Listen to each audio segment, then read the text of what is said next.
presença no lugar de presença. Você tem filho pequeno. Muito mais importante que você esteja presente no dia a dia do que você está trabalhando, correndo atrás de presentes caros. Olá, queridos, graça e paz, tudo bem com você? As guerras geracionais, os conflitos fazem parte da história. E eles trazem graves problemas, porque muitas vezes atrasam o seguimento de um propósito. Nós podemos ver isso nas questões familiares, nós podemos ver isso nas questões empresariais e principalmente na questão das pessoas que se relacionam com Deus. No curso da história, olhando para as Escrituras, as guerras geracionais trouxeram graves problemas. Mas todas as vezes que uma geração ela conseguiu tocar na outra geração, todas as vezes em que houve um alinhamento geracional, nós podemos ver a mão de Deus agir e o propósito de salvação, o propósito do reino dos céus se estabelecer muito rapidamente na terra. Então esse é o assunto de hoje no Cesta de Pão e eu espero que você seja alimentado e instruído pelo Espírito Santo nessa jornada. Vamos para lá?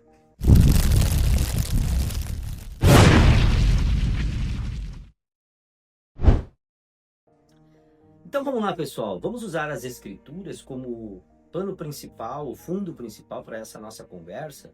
E o texto que está lá em Esdras, capítulo 3, versículo 12, eu quero ler com você. E olha só, quando chegou a idade, eu vou precisar do óculos.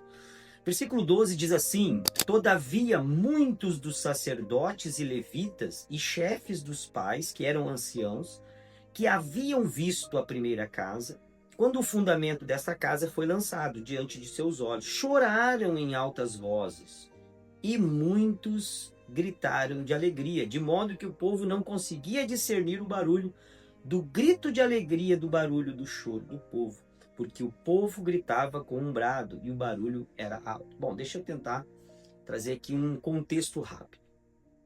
O Senhor falou com Israel, dizendo para que a nação o buscasse e se arrependesse do seu pecado, porque senão viria um juízo. Esse juízo acontece no ano aproximadamente de 600 antes de Cristo, quando a Babilônia vem e leva Israel para o cativeiro. Então, o que vai acontecer aqui é que na volta do cativeiro, por volta do ano 576 a.C., o templo foi destruído e não ficou nada ali em Jerusalém. Quando eles voltam agora, capitaneados por Esdras, Neemias e Zorobabel, eles vão reconstruir o templo. E no momento que eles lançam o fundamento, ou seja, o alicerce, os anciãos, ou seja, os mais velhos, os maduros, que viram o primeiro templo, eles tinham uma noção de grandeza daquele primeiro templo, eles começaram a chorar. E diz que não era choro de lágrima correndo, era choro de alta voz, grito. Eles ficaram desesperados num processo que é muito ruim. E a gente vai falar num outro tema, que é o processo comparativo. Eles compararam o templo com o que eles tinham antigamente. Ele era menor, ele não tinha aquela grandeza. Os jovens, porém, gritavam de alegria. Por quê? Eles cresceram sem templo, eles só ouviam falar de um templo. Para eles, esse templo era maravilhoso. E aqui eu posso perceber uma guerra geracional. Não chega a ser uma guerra aqui, agora aqui é um conflito. Eles estão conflitados. Os antigos, tristes porque no processo comparativo o templo era menor. Os mais jovens, alegres. Então, queridos, como é que nós vamos trazer isso para a questão prática? Isso nós vemos dentro de casa. Muitas vezes o pai exige que o filho tenha um comportamento. Estou falando de educação. Estou falando, às vezes, o pai tem algum gosto, alguma maneira. O filho já tem um gosto mais moderno. Eu vou dar um exemplo aqui de casa, tá? Nós jogamos futebol aqui em casa. Não muito, né? Mas jogamos. E eu sou da geração chuteira preta, sabe? Aquela coisa discreta, só a marca pequena ali. O Samuel, ele entra aqui dentro de casa, influenciado, acho, pelo Marlon, assim, com umas chuteiras coloridas. E eu digo, cara, que isso, mano? Coisa mais feia essa chuteira. Isso é um conflito geracional. Mas muitas vezes o conflito pode se tornar uma guerra, pode se tornar um problema quando as gerações se distanciam. Lá em 1 Reis, capítulo 12, versículo 8, vai falar do rei Roboão. E ele vai assumir o trono depois do seu pai Salomão, ou seja, você vem de uma linhagem, né? Davi, Salomão, e agora você assume o trono. Imagina o peso que estava sobre os ombros dele. Todavia, os mais velhos o aconselharam. Se olha, procede assim, vai dessa maneira. Deram uma dica para ele. acerca de impostos. Ele até, os mais velhos, você pensa, olha, para o povo se agradar de ti, baixa os impostos. Eles vão começar a te aceitar como rei. Quando ele vai procurar o conselho dos jovens, dos amigos, os amigos dizem, não, agora tu está no poder, derrete eles. Isso aqui é uma linguagem aqui da juventude. Aqui. Derrete, vai para cima deles, coloca esse imposto ainda maior. Se teu pai foi um pouco pesado, tu vai ser muito mais pesado. E o texto diz que Roboão não deu ouvidos aos mais velhos. E aqui está um grave problema. Quando a geração mais nova, ela, por ter muita informação, por estar mais conectada com a modernidade, ela deixa de ouvir os mais velhos, ela começa muito mal. Porque há uma sabedoria nas pessoas que já viveram muito.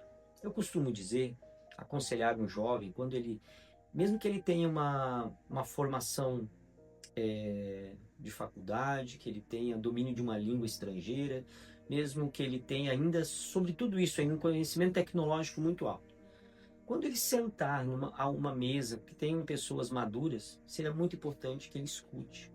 Porque ele tem mais informação e conhecimento, mas essas pessoas viveram mais. Quando você vai conviver com pessoas que viveram mais, essas pessoas elas trazem muita experiência para nós. Elas têm experiência de vida, elas solucionaram mais problemas, elas viveram mais, perdoaram mais, sofreram mais, então é muito importante. Aqui em Portão tem um grupo que joga bocha, e aí nós, gurizada, às vezes ia lá, passar uma tarde com eles lá e tal. E a gente aprendia muito com eles, e a gente percebeu que a gente precisava estar perto deles, porque eles tinham um ritmo e uma maneira de vida que ia nos ajudar nas nossas questões. Então, uma geração nova, ela precisa olhar para a geração madura.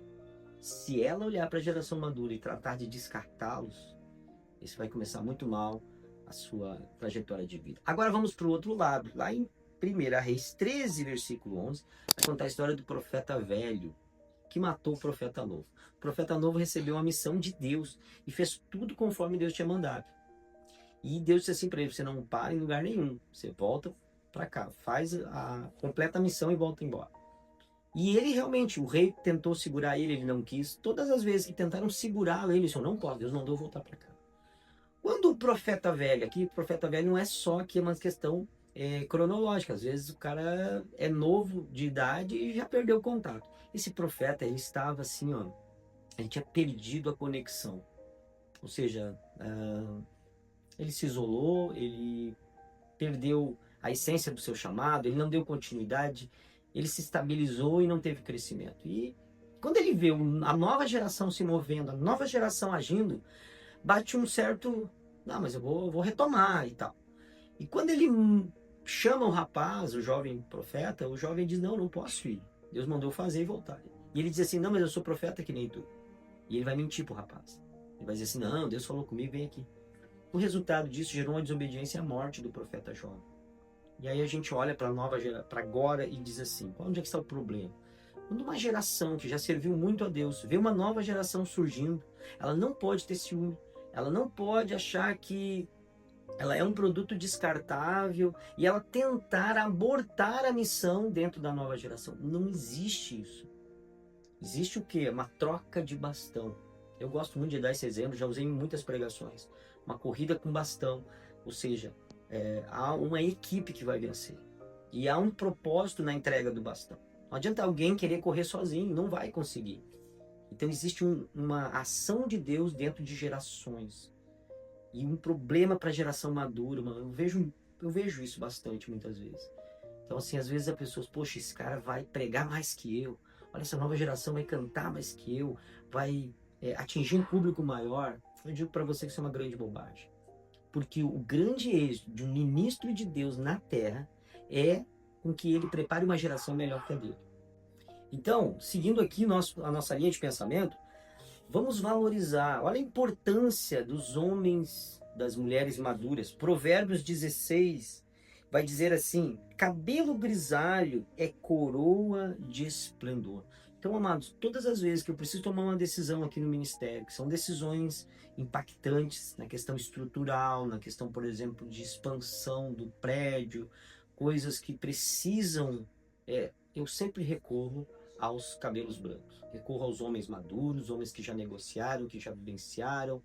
Então nós não podemos, e esse recado vai para a geração mais nova, procure de todas as maneiras, não só. É comum a gente ficar mais com a nosso grupo de idade, mas é muito importante você ver interagir, conversar e buscar experiência nos cabelos brancos. Olha a importância dos mais jovens, para você que já é um pastor maduro. 1 João 2,14, jovens vos escrevi porque sois fortes. Aleluia. Irmão, agora imagine uma igreja formada só por pessoas maduras. A incidência de erros vai ser pequena, porque já são pessoas maduras. Porém, essa igreja vai ter um ritmo de andamento baixo, porque ela vai faltar a força dos jovens. Ela vai faltar aquela motivação. Irmão, eu estou fazendo seguindo aqui essa possibilidade de interação com você por causa dos jovens. Porque eles vêm e eles instigam, e eles fazem com que com que a igreja seja contemporânea, que ela fale com a sociedade atual sem negociar os seus valores. Então a importância de uma igreja equilibrada. Agora você pensa numa igreja só de jovens. Mano, a força, as vigílias, o nível de impacto dessa igreja é muito alto. Porém, se falta pessoas maduras, a incidência de impactos, às vezes de decisões precipitadas, ela é muito alta. Isso pode também afetar a continuidade da igreja. Amém? Afeta a paternidade. A guerra geracional afeta a paternidade, porque cria distanciamento. Muitas vezes alguma pessoa de fora vai adotar o nosso filho. Então, é função paterna dar a instrução, dar o ensino, mas também nós precisamos gerar esse relacionamento. Por isso que na última fala de Deus no Antigo Testamento, lá no livro de Malaquias, uma despedida, uma clara despedida, como se dissesse, eu tô por aqui, vou ficar uns 400 anos sem falar com vocês. Deus dá essa promessa, que ele viria e converteria o coração dos pais aos filhos e dos filhos aos pais. Porque esse é o projeto de Deus. Esse é o projeto que o Senhor tem, para que haja uma continuidade, um legado. Amém? São pequenos conselhos aos pais. Eu estou falando aqui, como eu tenho 50 anos, quero falar com a geração. Presença no lugar de presente. Você que tem filho pequeno. Muito mais importante que você esteja presente no dia a dia do que você está trabalhando, correndo atrás de presentes caros. A pedagogia do exemplo, ou seja, os seus filhos vão aprender da maneira que vocês fazem. O filho vai sempre imitar o pai, a filha vai imitar a mãe. E entregar o bastão para uma geração melhor e mais íntima do Senhor. É nisso que eu vou orar nesse momento. Que a minha geração possa se relacionar com a nova geração, a ponto de chegar o momento de entregar o bastão e de longe ir acompanhando aquilo que Deus vai fazendo na vida deles. Pai, em nome de Jesus, nessa tarde, Pai, nós te glorificamos, Pai. E te pedimos, Pai, que pela graça do Teu Espírito essa mensagem possa chegar aos corações das pessoas. Pai, eu oro agora pelos pastores, oro por aqueles, Pai, que já estão na caminhada há muito tempo e que eles possam olhar para a nova geração como um alívio, como um refrigério, como um presente de Deus, para que traga motivação, traga, Senhor Deus, alegria no meio da igreja. Pai, eu oro pelos jovens, te peço, Senhor Deus, que eles tenham e mantenham essa motivação, essa energia, mas que eles tenham um olhar carinhoso para os seus pais, tanto os pais naturais como os pais da fé. Pai, nós te pedimos agora pelo Teu Espírito, repreenda toda manifestação de rebeldia, de contenda, de conflito nas gerações. E que nós possamos, Pai, entregar para a nova estação profética na Terra, uma geração mais íntima e mais amiga de Ti. É o que eu te peço em nome de Jesus. Amém, pessoal? Uma grande alegria estar aqui com você. Quero agradecer o Marlon, o Roger, o pessoal que faz acontecer para que essa mensagem chegue até você. Se você quiser conversar mais sobre isso, vai ter aqui na descrição o meu contato. De alguma forma eu posso ajudar você, me sentirei feliz. Que Deus te abençoe e faça resplandecer o seu rosto e o seu olhar sobre ti. Te dê a paz e a bênção.